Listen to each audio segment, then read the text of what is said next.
Harry Potter and the Goblet of Fire, Chapter 3, The Invitation. By the time Harry arrived in the kitchen, the three Dursleys were already seated around the table. None of them looked up as he entered or sat down. Uncle Vernon's large red face was hidden behind the morning's Daily Mail, and Aunt Petunia was cutting a grapefruit into quarters, her lips pursed over her horse-like teeth.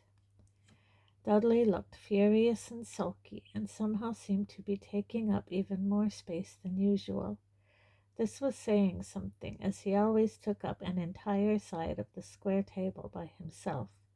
When Aunt Petunia put a quarter of unsweetened grapefruit onto Dudley's plate with a tremulous, "There you are, Diddy, darling," Dudley glowered at her. His life had taken a most unpleasant turn since he had come home for the summer with his end-of-year report. Uncle Vernon and Aunt Petunia had managed to find excuses for his bad marks as usual. Aunt Petunia always insisted that Dudley was a very gifted boy whose teachers didn't understand him, while Uncle Vernon maintained that he didn't want some swotty little Nancy boy for a son anyway. They also skated over the accusations of bullying in the report. "He's a boisterous little boy, but he wouldn't hurt a fly," said Aunt Petunia tearfully. However, at the bottom of the report there were a few well-chosen comments from the school nurse, which not even Uncle Vernon or Aunt Petunia could explain away. No matter how much Aunt Petunia wailed that Dudley was big-boned and that his poundage was really puppy fat and that he was a growing boy who needed plenty of food, the fact remained that the school outfitters didn't stock knickerbockers big enough for him anymore. The school nurse had seen what Aunt Petunia's eyes, so sharp when it came to spotting fingerprints on her gleaming walls, and in observing the comings and goings of the neighbors, simply refused to see, that, far from needing extra nourishment, Dudley had reached roughly the size and weight of a young killer whale. So, after many tantrums, after arguments that shook Harry's bedroom floor, and many tears from Aunt Petunia, the new regime had begun. The diet sheet that had been sent by the smelting school nurse had been taped to the fridge, which had been emptied of all Dudley's favorite things, fizzy drinks and cakes, chocolate bars and burgers, and filled instead with fruit and vegetables and the sorts of things that Uncle Vernon called rabbit food. To make Dudley feel better about it all, Aunt Petunia had insisted that the whole family follow the diet too. She now passed the grapefruit quarter to Harry. He noticed that it was a lot smaller than Dudley's. Aunt Petunia seemed to feel that the best way to keep up Dudley's morale was to make sure that he did, at least, get more to eat than Harry.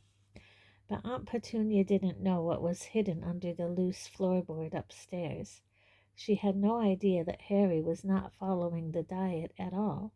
The moment he had got wind of the fact that he was expected to survive the summer on carrot sticks, Harry had sent Hedwig to his friends with pleas for help, and they had risen to the occasion magnificently. Hedwig had returned from Hermione's house with a large box stuffed full of sugar-free snacks. Hermione's parents were dentists. Hagrid, the Hogwarts gamekeeper, had obliged with a sack full of his own homemade rock cakes. Harry hadn't touched these. He had had too much experience of Hagrid's cooking. Mrs. Weasley, however, had sent the family owl Errol with an enormous fruit cake and assorted pasties. Poor Errol, who was elderly and feeble, had needed a full 5 days to recover from the journey. And then on Harry's birthday, which the Dursleys had completely ignored, he had received 4 superb birthday cakes, one each from Ron, Hermione, Hagrid, and Sirius. Harry still had 2 of them left, and so, looking forward to a real breakfast when he got back upstairs, he started eating his grapefruit without complaint. Uncle Vernon had laid aside his paper with a deep sniff of disapproval and looked down at his own grapefruit quarter. "Is this it?" he said grumpily to Aunt Petunia. Aunt Petunia gave him a severe look and then nodded pointedly at Dudley, who had already finished his own grapefruit quarter and was eyeing Harry's with a very sour look in his piggy little eyes. Uncle Vernon gave a great sigh which ruffled his large bushy mustache and picked up his spoon. The doorbell rang. Uncle Vernon heaved himself out of his chair and set off down the hall. Quick as a flash, while his mother was occupied with the kettle, Dudley stole the rest of Uncle Vernon's grapefruit. Harry heard talking at the door and someone laughing, and Uncle Vernon answering curtly. Then the front door closed, and the sound of ripping paper came from the hall. Aunt Petunia set the teapot down on the table and looked curiously around to see where Uncle Vernon had got to. She didn't have to wait long. After about a minute he was back. He looked livid. "You," he barked at Harry, "in the living room, now." Bewildered, wondering what on earth he was supposed to have done this time, Harry got up and followed Uncle Vernon out of the kitchen and into the next room. Uncle Vernon closed the door sharply behind both of them. "So," he said, marching over to the fireplace and turning to face Harry as though he was about to pronounce him under arrest. "So." Harry would have dearly loved to have said, "So what?" But he didn't feel that Uncle Vernon's temper should be tested this early in the morning, especially when it was already under severe strain from lack of food. He therefore settled for looking politely puzzled. "This just arrived," said Uncle Vernon. He brandished a piece of purple writing paper at Harry. "A letter about you." Harry's confusion increased. Who would be writing to Uncle Vernon about him? Who did he know who sent letters by the postman? Uncle Vernon glared at Harry, then looked down at the letter and began to read aloud. "Dear Mr. and Mrs. Dursley, we have never been introduced, but I am sure you have heard a great deal from Harry about my son Ron. As Harry might have told you, the final of the Quidditch World Cup takes place next Monday night, and my husband Arthur has just managed to get prime tickets through his connections at the Department of Magical Games and Sports. I do hope you will allow us to take Harry to the match, as this really is a once-in-a-lifetime opportunity. Britain hasn't hosted the Cup for 30 years, and tickets are extremely hard to come by. We would of course be glad to have Harry to stay for the remainder of the summer holidays and to see him safely onto the train back to school. It would be best for Harry to send us your answer as quickly as possible in the normal way, because the Muggle postman has never delivered to our house, and I am not sure he even knows where it is. Hoping to see Harry soon, yours sincerely, Molly Weasley. P.S. I do hope we've put enough stamps on." Uncle Vernon finished reading, put his hand back into his breast pocket, and drew out something else. "Look at this," he growled. He held up the envelope in which Mrs. Weasley's letter had come, and Harry had to fight down a laugh. Every bit of it was covered in stamps, except for a square inch on the front, into which Mrs. Weasley had squeezed the Dursleys' address in minute writing. "She did put enough stamps on then," said Harry, trying to sound as though Mrs. Weasley's was a mistake anyone could make. His uncle's eyes flashed. "The postman noticed," he said through gritted teeth. "Very interested to know where this letter came from, he was. That's why he rang the doorbell. Seemed to think it was funny." Harry didn't say anything. Other people might not understand why Uncle Vernon was making a fuss about too many stamps, but Harry had lived with the Dursleys too long not to know how touchy they were about anything even slightly out of the ordinary. Their worst fear was that anyone would find out that they were connected, however distantly, with people like Mrs. Weasley. Uncle Vernon was still glaring at Harry, who tried to keep his expression neutral. If he didn't do or say anything stupid, he might just be in for the treat of a lifetime. He waited for Uncle Vernon to say something, but he merely continued to glare. Harry decided to break the silence. "So, can I go then?" he asked. A slight spasm crossed Uncle Vernon's large purple face. The mustache bristled. Harry thought he knew what was going on behind the mustache. A furious battle as two of Uncle Vernon's most fundamental instincts came into conflict. Allowing Harry to go would make Harry happy, something Uncle Vernon had struggled against for 13 years. On the other hand, allowing Harry to disappear to the Weasleys for the rest of the summer would get rid of him 2 weeks earlier than anyone could have hoped, and Uncle Vernon hated having Harry in the house. To give himself thinking time, it seemed, he looked down at Mrs. Weasley's letter again. "Who is this woman?" he said, staring at the signature with distaste. "You've seen her," said Harry. "She's my friend Ron's mother. She was meeting him off the school train at the end of last term." He had almost said the Hogwarts Express, and that was a sure way to get his uncle's temper up. Nobody ever mentioned the name of Harry's school aloud in the Dursley household. Uncle Vernon screwed up his enormous face as though trying to remember something very unpleasant. "Dumpy sort of woman," he growled finally.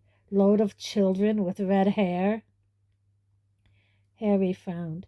He thought it was a bit rich of Uncle Vernon to call anyone dumpy, when his own son Dudley had finally achieved what he'd been threatening to do since the age of 3, and become wider than he was tall. Uncle Vernon was perusing the letter again. "Quidditch," he muttered under his breath. "Quidditch! What is this rubbish?" Harry felt a second stab of annoyance. "It's a sport," he said shortly. "Play it on broom." All right," said Uncle Vernon loudly. Harry saw that with some satisfaction that his uncle looked vaguely panicky. Apparently his nerves wouldn't stand the sound of the word broomsticks in his living room. He took refuge in perusing the letter again. Harry saw his lips form the words, "Send us your answer in the normal way." He scowled. "What does she mean, the normal way?" he spat. "Normal for us," said Harry, and before his uncle could stop him, he added, "You know, owl post. That's what's normal for wizards." Uncle Vernon looked as outraged as if Harry had just uttered a disgusting swear word. Shaking with anger, he shot a nervy look through the window, as though expecting to see some of the neighbors with their ears pressed against the glass. "How many times do I have to tell you not to mention that unnaturalness under my roof?" he hissed, his face now a rich plum color. "You stand there in the clothes Petunia and I have put on your ungrateful back." "Only after Dudley finished with them," said Harry coldly, and indeed he was dressed in a sweatshirt so large for him that he had had to roll back the sleeves 5 times so as to be able to use his hands, and which fell past the knees of his extremely baggy jeans. "I will not be spoken to like that," said Uncle Vernon, trembling with rage. But Harry wasn't going to stand for this. Gone were the days when he had been forced to take every single one of the Dursleys' stupid rules. He wasn't following Dudley's diet, and he wasn't going to let Uncle Vernon stop him going to the Quidditch World Cup, not if he could help it. Harry took a deep, steadying breath and then said, "Okay, I can't see the World Cup. Can I go now, then? Only I've got a letter to Sirius I want to finish. You know, my godfather." He had done it. He had said the magic words. Now he watched the purple recede blotchily from Uncle Vernon's face, making it look like badly mixed blackcurrant ice cream. You're writing to him, are you?" said Uncle Vernon in a would-be calm voice, but Harry had seen the pupils of his tiny eyes contract with sudden fear. "Well, yeah," said Harry casually. "It's been a while since he heard from me, and, you know, if he doesn't, he might start thinking something's wrong." He stopped there to enjoy the effect of these words. He could almost see the cogs working under Uncle Vernon's thick, dark, neatly parted hair. If he tried to stop Harry writing to Sirius, Sirius would think Harry was being mistreated. If he told Harry he couldn't go to the Quidditch World Cup, Harry would write and tell Sirius, who would know he was being mistreated. There was only one thing for Uncle Vernon to do. Harry could see the conclusion forming in his mind, as though the great mustached face was transparent. Harry tried not to smile, to keep his own face as blank as possible, and then, "Well, all right then, you can go to this stupid, this World Cup thing. You write and tell these Weasleys they're to pick you up, mind. I haven't got time to go dropping you off all over the country.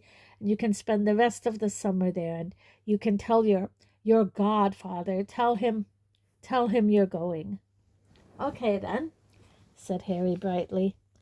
He turned and walked towards the living room door, fighting the urge to jump into the air and whoop. He was going. He was going to the Weasleys. He was going to watch the Quidditch World Cup. Outside in the hall, he nearly ran into Dudley, who had been lurking behind the door, clearly hoping to overhear Harry being told off. He was shocked to see the broad grin on Harry's face. "That was an excellent breakfast, wasn't it?" said Harry. "I feel really full, don't you?" Laughing at the astonished look on Dudley's face, Harry took the stairs 3 at a time and hurled himself back into his bedroom. The first thing he saw was that Hedwig was back. She was sitting in her cage, staring at Harry with her enormous amber eyes, and clicking her beak in a way that meant she was annoyed about something. Exactly what was annoying her became apparent almost at once. "Ouch!" said Harry. What appeared to be a small, gray, feathery tennis ball had just collided with the side of Harry's head.